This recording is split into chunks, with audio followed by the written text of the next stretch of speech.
Bonjour, nous avançons toujours pas à pas dans le livre du Deutéronome, de sorte que, après les perspectives ouvertes par les versets 1 à 3 du chapitre 5, qu'on a vu dans la dernière vidéo, les versets 4 et 5 prennent une toute autre dimension. Alors bien sûr qu'il y a le récit en lui-même qui nous dit que Moïse à l'Horeb était ce médiateur entre Hachem et le peuple. L'Exode le racontera d'une manière absolument formidable. Mais si on a bien entendu les versets qui précèdent, si effectivement chaque génération est convoquée à vivre rituellement, charnellement, cet événement de l'Horeb que rappellent les versets 32 à 40 du chapitre 4, alors ça veut dire que pour toutes les générations juives, mais aussi chrétiennes, Moïse reste celui qui se tient entre Hachem et son peuple pour prononcer la parole qui tranche l'alliance. Une parole, vous vous souvenez, qui n'est pas simplement une exhortation morale ou idéologique, mais une parole qui convoque et une parole qui crée. Donc, une parole vivante, puisque quand elle est reçue, écoutée et gardée, elle transmet la vie. Alors ce que je vous propose de réfléchir dans cette vidéo, c'est d'abord une implication, à côté de laquelle on risque de passer tellement ce que je vais énoncer semble évident, alors même que les incidences, elles, sont tout à fait inattendues. Quand je parle d'une parole écoutée, je sous-entends toujours ipso facto qu'un autre que moi la prononce face à moi, pour reprendre les termes bibliques. Hachem a parlé vers vous face à face, dit le verset 4. Mais aussitôt, lorsque j'entends cette parole, ce n'est pas seulement une voix qui entrerait en moi, c'est l'intuition qui apparaît qu'un autre que moi existe et qui me fait sortir de moi, sortir d'un monde auto-centré qui me fait croire que je pourrais être autosuffisant. Or, vous voyez, c'est là une révélation brûlante qui bouleverse une existence en faisant naître une histoire. Hachem a parlé vers vous face à face sur la montagne du milieu du feu. L'illusion d'un monde autocentré, vous voyez, c'est la tentation du nourrisson. Je crie et voilà que le lait coule à flot.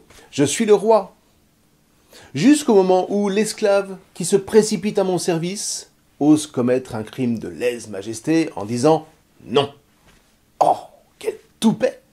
Ok? Sauf que ce non va m'obliger comme un feu à écouter pour comprendre ce qui se passe. Comprendre que si je me sens roi dans mon monde, je ne suis néanmoins pas tout seul dans le monde.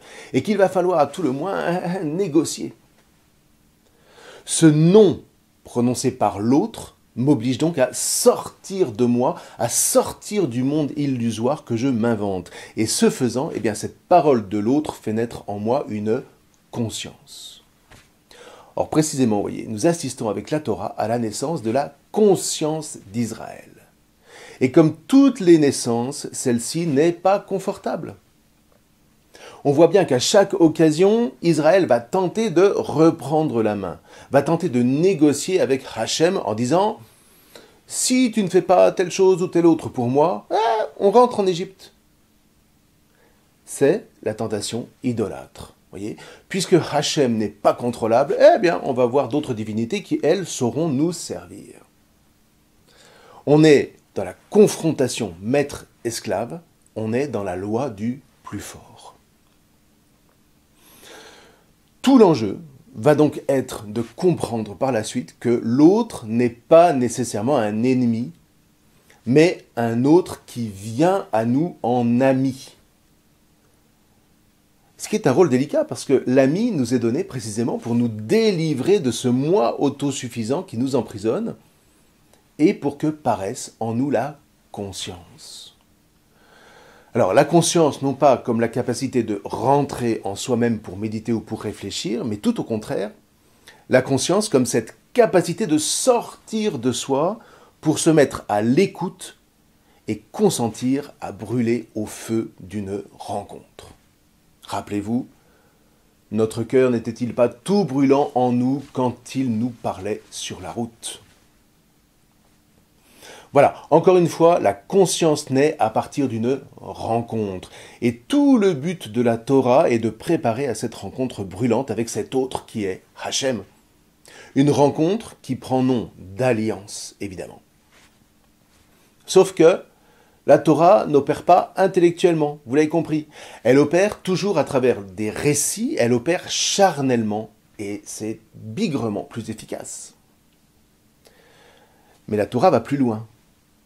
Vous voyez, à travers le Deutéronome, voilà qu'on s'aperçoit que cette problématique ne concerne pas uniquement tout Israël, mais concerne tout homme dès le commencement. Raison pour laquelle les rédacteurs vont poser cet objectif universel au fronton de la Torah, dès les tout premiers chapitres de la Genèse. Alors, pour le dire rapidement, quand Elohim crée Adam, ce dernier est tout frétillant à l'idée d'un monde paradisiaque où tout lui soit permis. Sauf qu'un interdit, un non, va survenir. Tu ne mangeras pas de l'arbre de la connaissance du bonheur et du malheur. Et cet interdit sonne comme une incohérence dans le réel apparemment si bien huilé qu'imagine Adam autour de sa propre personne. Ce non l'oblige à considérer qu'il n'est pas le maître du monde et qu'il lui faut donc composer avec un autre que lui. Et là, pas d'accord. Du coup, il s'empare du fruit de l'arbre, c'est moi le maître de ma vie. Sauf qu'il avait été prévenu. À partir du moment où il considère qu'il est le maître du monde, à partir du moment où il prétend que son système égocentré se suffit à lui-même, à partir de ce moment, parce que son système de perception du monde se prétend définitif et qu'il refuse que s'il immisce quelque incohérence que ce soit, qui le détrônerait de sa superbe, eh bien le malheur fond sur Adam. Il croyait pouvoir se bénir lui-même, et voilà que la malédiction se saisit de lui et le tire vers la mort. Alors, ça fait déjà pas mal de temps qu'on parle justement de cette nécessité de sortir de soi, de sortir de son confort, etc. etc. Et c'est vrai qu'on est en droit de se demander, mais pourquoi faut-il sortir de soi? Et là, vous voyez, j'aimerais vous proposer de passer par un détour tout à fait inattendu, qui n'a formellement rien à voir avec la Bible, mais qui la rejoint néanmoins complètement. Je veux parler, alors attention, tenez-vous bien, je veux parler d'un théorème mathématique qui a été établi en 1930, qui a été reconnu et admis par l'intégralité du monde scientifique, qu'on appelle le théorème de Gödel. Et là, vous vous dites, mais qu'est-ce qui va encore nous inventer? Alors, ce serait trop long à expliquer, je vous donne simplement l'énoncé en termes, ma foi, les plus clairs possibles. Tout système logique humain, alors en rigueur de terme, il s'agit de logique mathématique, mais ma foi, si on lit un auteur comme Olivier Rey, on comprend vite que les nombres impactent jusqu'aux structures les plus intimes de l'univers, y compris le vivant. Donc, tout système logique humain cohérent est nécessairement incomplet. Étonnant, oui. Vous voyez, en 1930, Kurt Gödel établit ce qu'on appelle le théorème d'incomplétude mathématique, au sens où il démontre irréfutablement que tout système complet comprend toujours et nécessairement au moins une incohérence qui va faire qu'un système rationnel qui se prétend absolu ne l'est en fait jamais. Dans son livre « Explorateur de l'invisible », Jean Stone illustre ce théorème par le paradoxe du bibliothécaire. Imaginons que pour classer ses livres, un bibliothécaire décide de les répartir en deux listes. D'abord, ceux qui se citent eux-mêmes, voire page X du même ouvrage, et puis ceux qui ne se citent pas eux-mêmes. Une fois les catalogues terminés, se pose la question dans quelle liste insérer le catalogue des livres qui ne se citent pas eux-mêmes. Est-ce qu'il faut le mettre dans celle des livres qui se citent eux-mêmes ou celle des livres qui ne se citent pas eux-mêmes? Si le bibliothécaire le met dans la seconde, c'est-à-dire les livres qui ne se citent pas eux-mêmes, alors le catalogue est incomplet puisqu'il devrait se mentionner comme un ouvrage qui ne se cite pas lui-même. Donc, pour que le catalogue soit complet, le bibliothécaire l'ajoute dans le catalogue des ouvrages qui ne se citent pas eux-mêmes. Sauf que maintenant, eh bien, le catalogue se cite lui-même. Donc, il faut que le bibliothécaire le place dans la liste des ouvrages qui se citent eux-mêmes. Oui, mais c'est le catalogue qui liste les ouvrages qui ne se citent pas eux-mêmes. Donc, en toute cohérence, il faut le retirer du catalogue. Sauf que si je le retire du catalogue, eh bien, il ne se cite plus lui-même, donc je dois le remettre dans la première liste. Et là, vous voyez, c'est le serpent qui se mord la queue. On ne peut pas décider dans quelle liste mettre ce catalogue qui en est réduit soit à être complet mais incohérent, soit à être cohérent mais incomplet. Jamais les deux à la fois. Et Jean Stone de conclure: en démontrant que tout système logique contient une proposition du type « où mettons le catalogue des ouvrages qui ne se citent pas eux-mêmes », proposition que l'on appelle indécidable puisqu'on ne peut pas décider de l'endroit où on met le catalogue, il implique que tout système logique humain cohérent est forcément incomplet. Certes, on peut avoir des systèmes logiques complets, mais ils seront incohérents, ce qui est mortel pour un système logique. Dit autrement, c'est la fameuse histoire du grain de sable dans un rouage trop bien huilé. Vous voyez, cette incohérence irréductible oblige à envisager qu'il y a nécessairement et toujours autre chose d'extérieur à tout système rationnel qui vise l'autarcie. Un au-delà du système qui oblige à toujours envisager une possible sortie du système. Et ça, évidemment, vous le sentez bien, c'est juste contre-intuitif. Et c'est très énervant.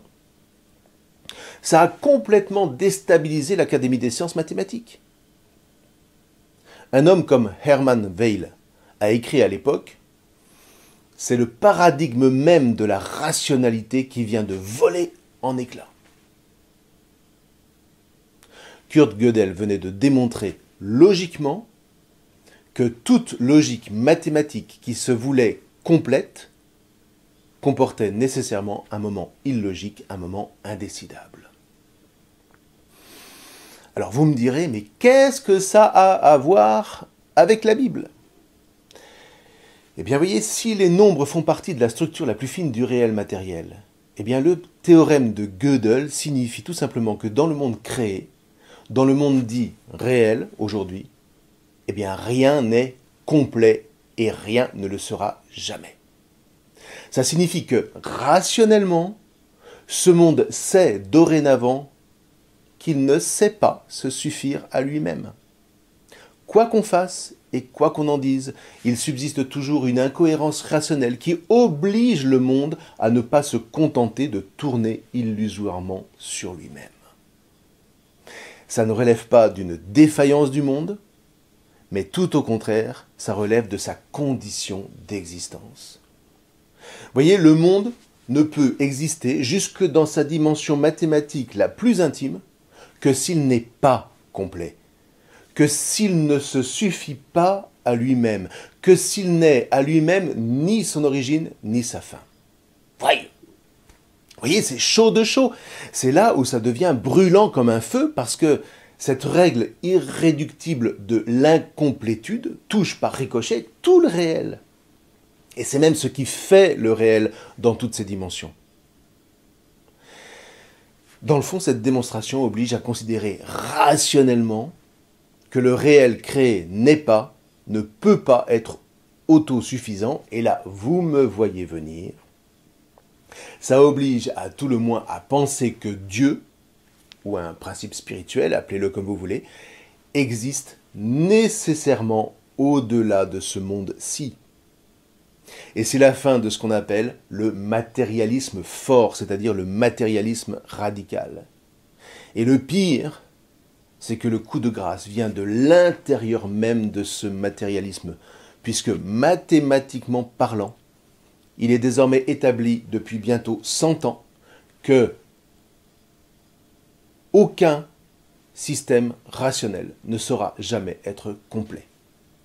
Le matérialisme radical ne sait pas être autosuffisant, ce qui l'oblige, logiquement parlant, à s'ouvrir à autre chose que lui-même, voire à quelqu'un d'autre, à une conscience autre que lui-même, qui, pour reprendre les termes de la Torah, lui parle face à face.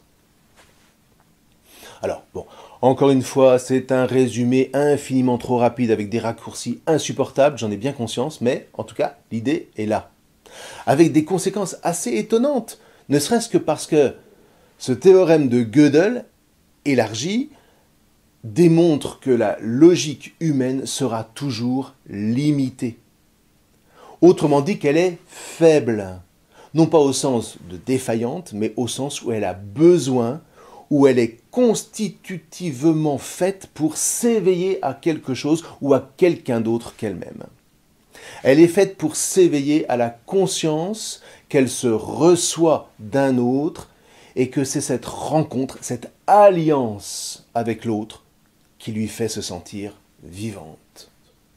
Une vie qui n'est pas enfermée sur elle-même, mais qui est en ouverture constante de soi à un autre que soi. Comme l'enfant qui, dès lors qu'il s'éveille à la nécessité de composer avec l'autre, commence enfin à grandir en force et en sagesse, commence vraiment sa marche pour devenir adulte. Et s'il refuse, mais c'est juste insupportable pour les parents de voir leur gamin s'enfermer par pur caprice dans un monde sur lequel il croit pouvoir faire une OPA. Et voyez ici, je pense au sermon dans la cathédrale Notre-Dame, auquel assiste Jacques Bernis, le héros du roman Courrier Sud de Saint-Exupéry. Le prédicateur fait parler Dieu. Je suis la source de toute vie. Je suis la marée qui entre en vous et vous anime et se retire. Je suis le mal qui entre en vous, non pas au sens où Dieu serait le mal, mais au sens où Dieu est un feu, et quand il intervient pour nous sortir de nos enfermements, eh bien ça fait toujours mal, ça bouleverse nos plans, ça déchire nos certitudes. Je suis le mal qui entre en vous et vous déchire et se retire. Je suis l'amour qui entre en vous et dure pour l'éternité.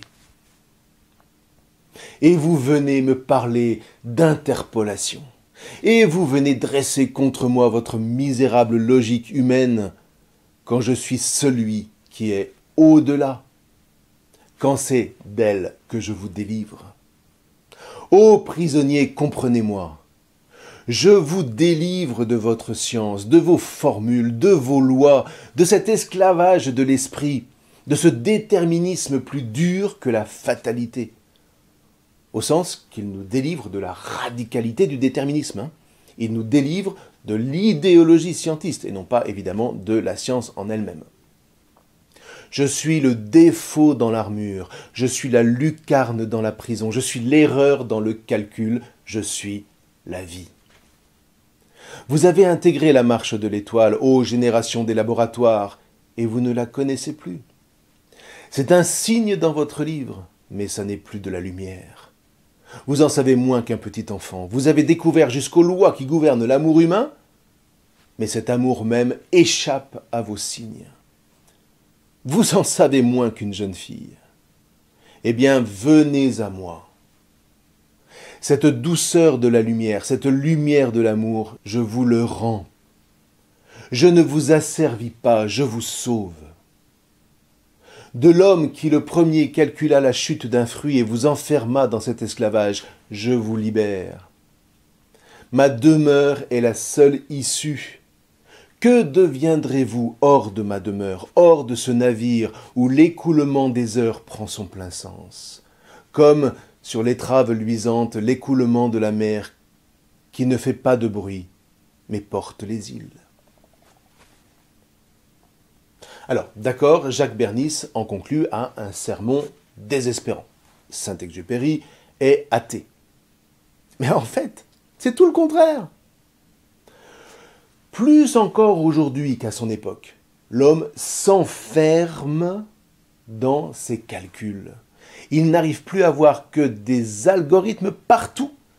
Et il y réduit le réel au point d'imaginer que la chair devra elle-même disparaître pour laisser la place à un monde purement mathématique. Sauf qu'il y a le théorème de Gödel.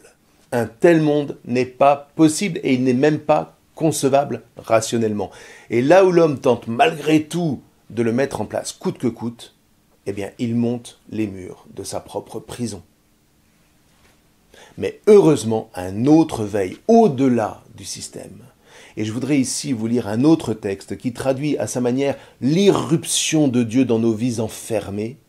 Un texte de Hans Urs von Balthasar, un des plus grands théologiens du XXe siècle, dans un magnifique petit ouvrage qui s'intitule « Le cœur du monde ».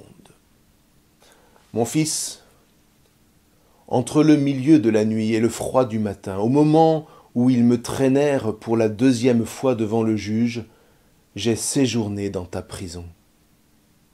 Seul, battu de verge, objet d'opprobre, j'étais enchaîné à un poteau, je pensais à toi et au jour qui allait poindre. Ta prison, je l'ai goûtée. Rien de son odeur de pourriture amère et fétide ne m'a été épargné. Toutes les prisons de tous les êtres qui se débattent désespérément contre la liberté de Dieu, je les ai traversées jusqu'à la cellule la plus secrète. Là, au fond, au plus bas de toi-même, dans l'obscurité et la honte de ton impuissance et de ton refus, j'ai choisi ma demeure. De même qu'une petite racine fait se briser les pierres les plus lourdes, ah, voilà l'incohérence qui se glisse impitoyablement dans un système trop bien clos, enfermé sur lui-même. Ainsi, j'ai doucement ébranlé la paroi de ta prison. Maintenant tu te raidis avec la force du désespoir contre mon amour, mais déjà ton bras commence à faiblir. Peu à peu tu cèdes à ma poussée. Je ne trahirai pas le mystère par la force duquel j'ai surmonté ton désespoir. Ma grâce a pu le réaliser, voilà ce qui importe seul. Lorsque, enfermé en toi-même, tu méditais avec angoisse sur la profondeur de ton échec, c'est-à-dire l'échec de ton système autosuffisant où tu te croyais le centre du monde. Tu étais étrangement divisé en ton être, tu étais séparé de toi-même. Ton unité, dans cet embrasement douloureux de la volonté et du repentir, était une pure apparence. Légèrement, sans que tu le remarques, je t'ai dissocié et je t'ai donné la véritable unité. Tu ne t'inquiètes plus de progresser, et c'est bien ainsi. Tu ne ferais jamais que progresser en direction de toi-même. Jamais les pas accomplis par toi ne t'auraient fait réellement avancer. À présent, dépose tout souci au sujet de toi-même. Laisse le mort enterrer ce qui est mort. Détourne ton regard de la misère de tes liens et dirige vers ma misère un long regard attentif. Tu verras ce que tu ne voulais pas croire. Ta prison est devenue ma prison et ma liberté ta liberté. Ne cherche pas à savoir comment cela est arrivé, mais réjouis-toi et rends grâce. Alors vous allez me demander, mais pourquoi est-ce que je vous raconte tout ça ici? Eh bien, tout simplement parce que le décalogue et derrière lui toute la Torah jusqu'à l'incarnation du Verbe à laquelle elle prépare, tout ça consiste à mettre en lumière l'incohérence de tout système par lequel les hommes tentent de faire main basse sur le monde en s'en proclamant les maîtres, en se proclamant les maîtres d'un univers que rien ni personne, selon eux, ne pourrait les empêcher de s'approprier. Quoi qu'on fasse, il y aura toujours une incohérence rationnelle qui sanctionnera notre fantasme d'autodétermination et qui fera qu'on devra s'ouvrir à au moins quelque chose d'autre que soi, sinon quelqu'un d'autre, qui échappera toujours à tous nos calculs asséchants. Quelque chose qui s'insinuera toujours dans nos plans à notre insu, qui fera qu'on sera toujours comme obligé de tenir compte d'un nécessaire grain de sable dans le rouage trop bien huilé de notre confort illusoire. Et c'est tant mieux. Vous voyez, c'est cette incohérence irréductible qui nous fait peur comme ce feu qui détonne au sommet de la montagne sacrée et qui menace tous nos systèmes idéologiques. Hachem a parlé vers vous face à face sur la montagne du milieu du feu. Moi-même, je me tenais entre Hachem et vous en ce temps-là, pour vous rapporter la parole de Hachem, car vous avez eu peur en face du feu, et vous n'êtes pas monté sur la montagne où Hachem parlait. Suit alors le décalogue. Sauf que, par la médiation de Moïse, cette incohérence se présente à nous comme, en fait, la porte d'accès à Hachem. Hachem qui s'avance comme un ami, il n'est pas contre nous. Comme un père, je ne suis pas à moi-même mon propre créateur, un autre que moi est ce créateur pour glorifier la création en portant sur elle un regard qui l'élève à plus grand qu'elle-même et qui la rend vivante. Hachem qui s'avance comme un époux pour s'allier à nous. Hachem qui lui-même consent au mystère de cette altérité nécessaire et vivante. Vous voyez, en lui-même, d'une part, le Père est comme posé en regard du Fils, et inversement. Et puis d'autre part, hors de lui-même, dans l'esprit, puisqu'il s'allie à l'homme comme cet autre que lui-même, à qui il fait ainsi hériter de l'éternité. Et c'est là qu'on peut entendre le psalmiste s'exclamer « Mais qu'est-ce que l'homme pour que tu en fasses mémoire? Qu'est-ce que le Fils de l'homme pour que tu le sanctionnes ?» Voilà, vous voyez, à sa manière, cet empêcheur de tourner en rond, ce caillou dans la chaussure, eh bien la Torah nous le dévoile comme Hachem en personne, qui révèle une incohérence dans le monde pour le sauver de son illusion de complétude. Pour le sauver de son Mitzraïm intérieur qui le rend esclave de lui-même, esclave du monde qu'il s'invente fébrilement, mais dans lequel, sans le savoir, il s'auto-détruit. Et cette incohérence, eh bien, est portée par le décalogue comme une sanction qu'on pourrait en gros formuler ainsi: tu ne t'enfermeras pas et tu t'ouvriras à Hachem, le seul Dieu vivant qui te donne la vie. Hachem est donc cet autre qui vient dans le monde par la porte de cette incohérence irréductible inscrite dans la création, qui ne laisse pas l'homme s'enfermer sur lui-même, mais le convoque comme un feu à emprunter le chemin qui va paradoxalement le mener en lui-même. Va vers toi. Si tant est qu'on ne peut aller vers soi que si un autre qui est en nous nous y appelle. Alors oui, Hachem a créé le monde imparfait. Eh bien, il le fallait pour ne pas s'y enfermer et mourir sous les coups d'un déterminisme aveugle plus implacable que ce que nos anciens appelaient la fatalité.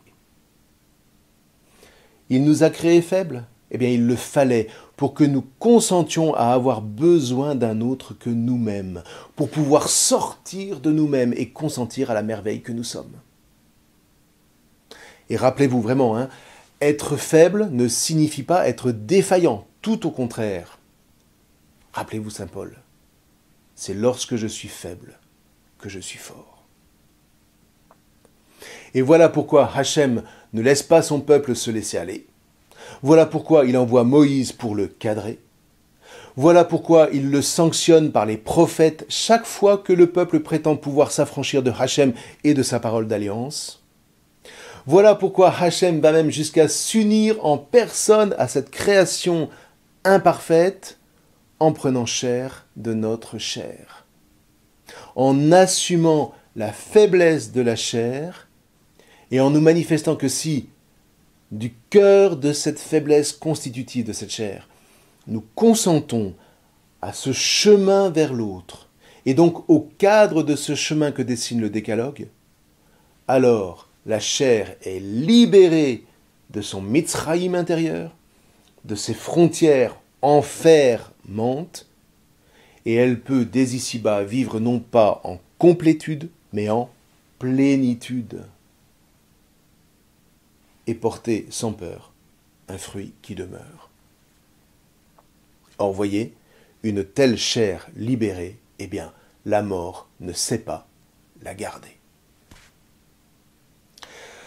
Alors, je vous laisse méditer tout ça pour vous préparer à relire le Décalogue, alors peut-être en repensant à notre propre histoire et à la manière dont elle a été visitée à de multiples occasions, par cette incohérence inconfortable dont on a pris conscience et par laquelle, paradoxalement, se glissait une grâce, de manière d'autant plus violente que notre système rationnel était bouclé, cadenassé par nos certitudes, dans nos complétudes illusoires qui ne nous entraînaient que vers la satisfaction de nous-mêmes, au détriment des autres, que nous n'estimions plus que par rapport à nous et à notre fameux orgueil. Faire mémoire, alors, de la manière dont Jésus, le Verbe uni à cette chair faible, incomplète, nous a relevés à la fois avec vigueur et douceur. N'aie pas peur. Je viens surmonter ton désespoir, car je te donne une mission à tenir dans ce monde. Tu en as la force avec moi, parce que sans moi, tu ne peux rien faire. Tu t'enfermerais à nouveau dans une complétude mortelle.